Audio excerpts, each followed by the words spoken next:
Welcome back to my channel. My name is Carly Stevens. I'm a teacher and author, and this is English Nerd.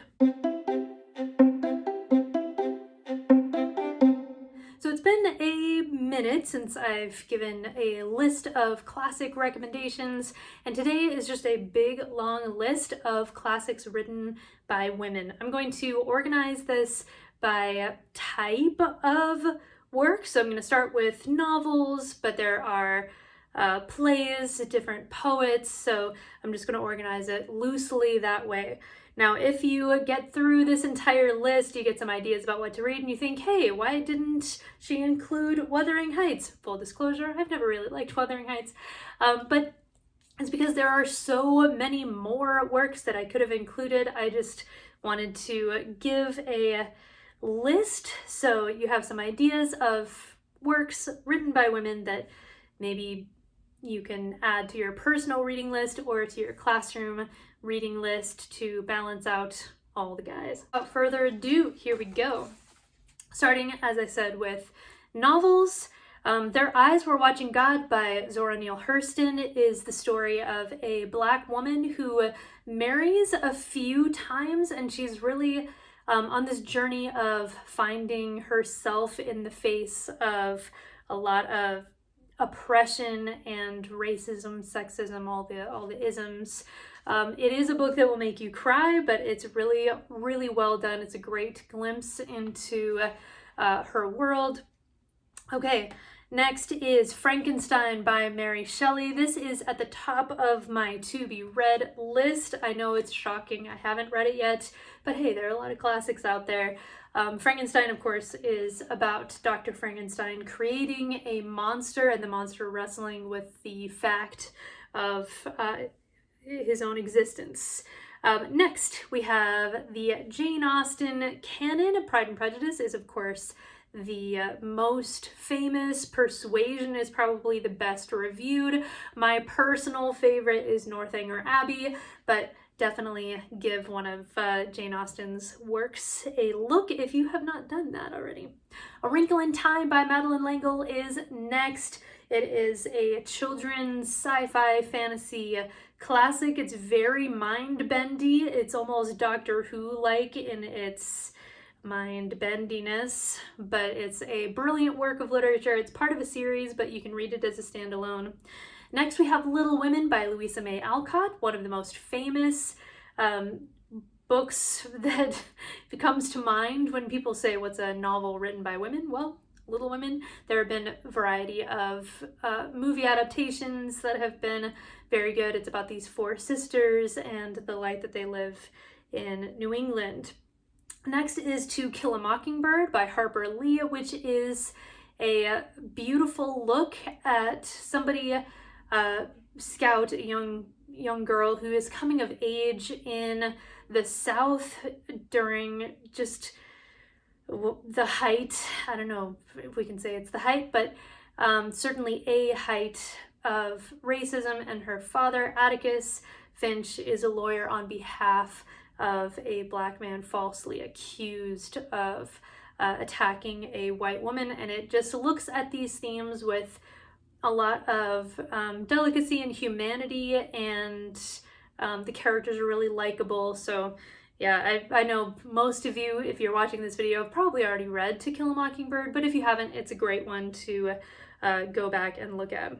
If you're going for more of an adventure vibe, so maybe not high literature, but a really good time, an adventure story that's kind of an alternative for something like The Three Musketeers, try The Scarlet Pimpernel. It is a swashbuckling adventure written by, I'm gonna butcher this, Baroness Orczy. So I have the name spelled out there for you.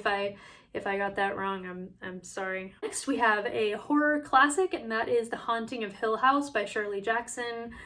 Really, a lot of Shirley Jackson is this kind of pared down, lithe prose look at the psychology of decay almost. So you have works like We've Always Lived in the Castle, we have the short story The Lottery. So just kind of pick one, I would say. They're all quite short, easy to read, to digest, and take a look at some of Shirley Jackson's darker stuff. All right, if you want something that is not quite so dark, something that is more celebratory and beautiful, then I would say Anne of Green Gables by Lucy Maud Montgomery is a lovely choice. It was one of my favorite books growing up. The idea that it's so wonderful that we live in a world that has Octobers is just such a wonderful sentiment. So of course it's about Anne Shirley, who is adopted into this new family. So there are some tragic things that happen in Anne of Green Gables, but it's all in all just, I think, a celebration of life, and Anne just romanticizes everything about her life in such a charming way. So again, if you haven't read it, add it to your list.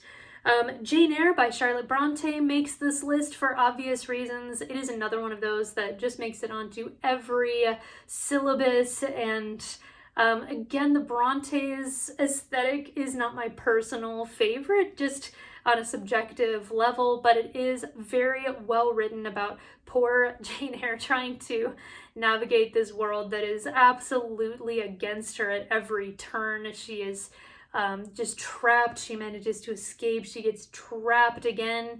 Not so much in a literal sense, but in a societal sense. She's just struggling to be free and find a life of her own, and she keeps getting re-entangled by different organizations, different men, and you'll just have to see how it ends.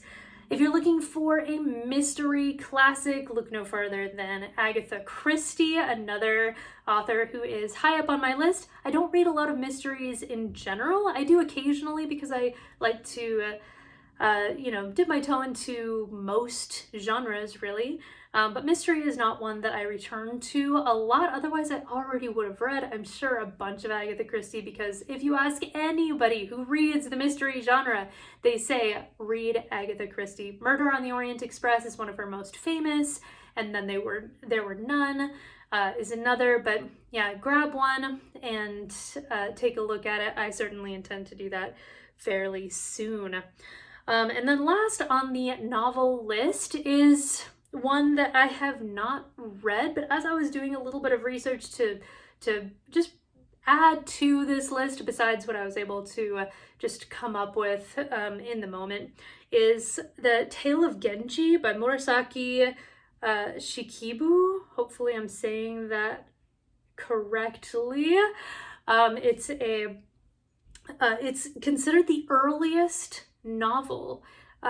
I believe it's written in the 11th century, and if you're looking at the first novel of Britain, for example, because I'm a Brit Lit major, that came about in the 1700s with Tom Fielding and that kind of thing. So I was actually unaware that there was a novel that went so far back, and so, I'm always learning new things.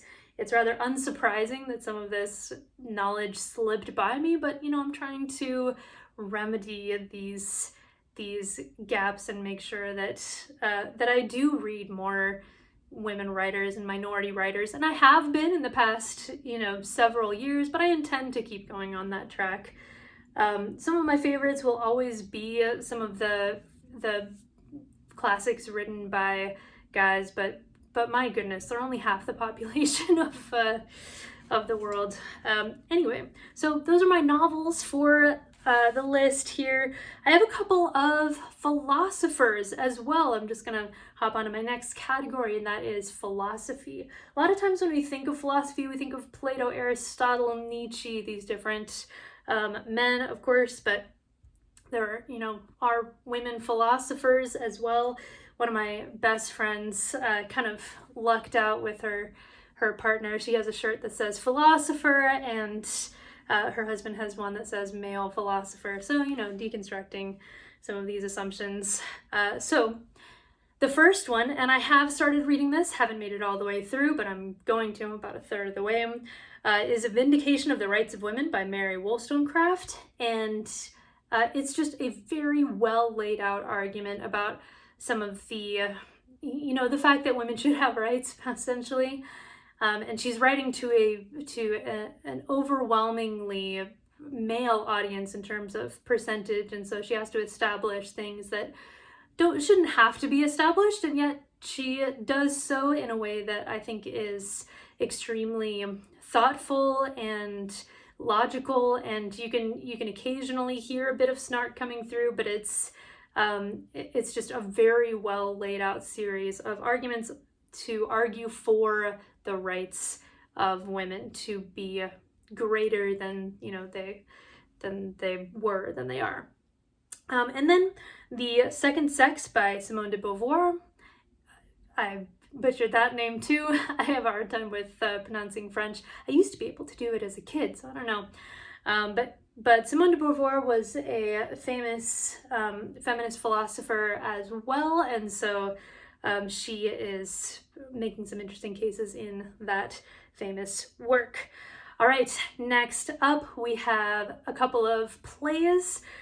So A Raisin in the Sun by Lorraine Hansberry is one that everybody should read. And then Trifles by Susan Glaspell is kind of well, I don't know if it's fun exactly. It's a short mystery, murder mystery, and all of these detectives come in and they're trying to figure out who murdered this man. And basically the women figure it out because they understand female psychology and they understand the way that he treated his wife, and they're reading into things like how the kitchen's organized, and the men laugh them off, but the women figure out who the culprit is almost immediately, and they do what the men are unable to do because they're not thinking from a female perspective. So that one is one that I would definitely recommend. Let's do poems next. So poems and then short stories, that's what I'll end with here. So instead of giving individual poems, I'm going to give the name of poets, and then you can check those out and see which poems, speak to you, or you can just read a handful of them.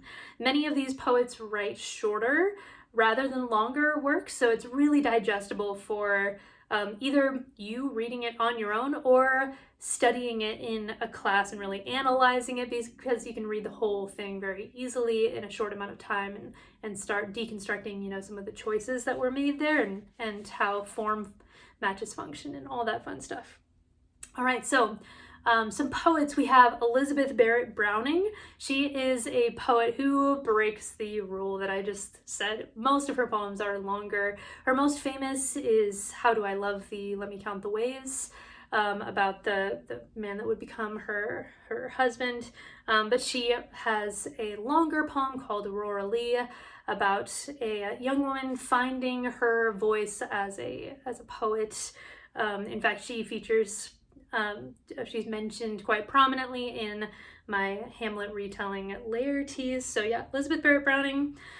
Anne Sexton is a modern poet who writes sort of twisted fairy tales that have meanings, underneath, of course, as all poetry does. But her stuff's very interesting. Emily Dickinson, you expected to see on this list, of course. Hope is a Thing with Feathers and all those famous ones. Maya Angelou is obviously classic, is modern, and also very easy to read, and it makes sense the first time around, and you can continue to dig into it. Joy Harjo as well is somebody that I recently encountered. She is a Native American contemporary poet, so Joy Harjo. There's also Edna St. Vincent Millay. Some of her work is fabulous. Sylvia Plath is also excellent from approximately the same time. Gwendolyn Brooks is another poet to check out. I think that's all of the poets on my list here. And then we'll finish up with some short stories. So you have the short stories by Flann OConnor to start off with. She writes a sort of Southern Gothic. I don't know if Gothic is quite the right term, but short stories. She has famous ones like A Good Man is Hard to Find, Good Country People. They're all weird and a little unsettling, but there's a lot to unpack underneath. So yeah, Flannery O'Connor is one to check out. The Story of an Hour by Kate Chopin. Kate Chopin also wrote The Awakening, the novel. Beautiful language, yes. I feel like the story of an hour gets across a lot of the meaning of the awakening in a really short span of pages. So it's about a woman who discovers that her husband has passed away, and it's her emotional journey from the shock and distress of this news to kind of the freedom that she doesn't really want to admit to herself as a consequence of it. It's really fascinating, and again packs a lot in a short number of pages. One of my favorite short stories of all time, I've mentioned it a lot of times on this channel, is The Yellow Wallpaper by Charlotte Perkins Gilman. It's written in a diary style about a woman who is experiencing some postpartum depression and some other mental health issues that people are generally dismissing or laughing off. And it's the story of how she loses her mind, and you see it bit by bit. It's a haunting story. It is so creepy. I love it. I love it. It's one of my favorite creepy stories of all time, one of my favorite short stories of all time. And then last on my short story collection here is a couple by Virginia Woolf. So I haven't read any of Virginia Woolf's novels, but I've read some of her short stories, and they're excellent. So Mark on the Wall is a stream of consciousness story about somebody who is just looking at a mark on the wall and kind of letting their mind drift through different things.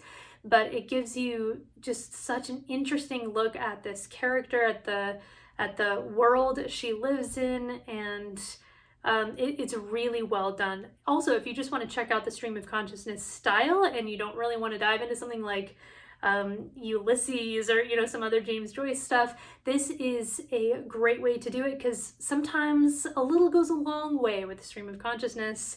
And then there's another story that she wrote about beholding this woman through a looking glass, and how the imagination of the narrator about this person and the reality of the person in the looking glass are different. So yeah, the woman in the looking glass is just an extraordinary short story as well. So yeah, that is a list of classics by women. I know there are lots more that I did not mention in this video, so I'd love to continue the list down below. If you have something in your mind and you're like, oh my gosh, you didn't mention this poet, this famous work, this whatever, then please just add to the conversation. I would love that. Yeah, thank you for being here on this channel. Like this video if you like it. Don't forget to subscribe for more English nerdy goodness, and I'll see you next time.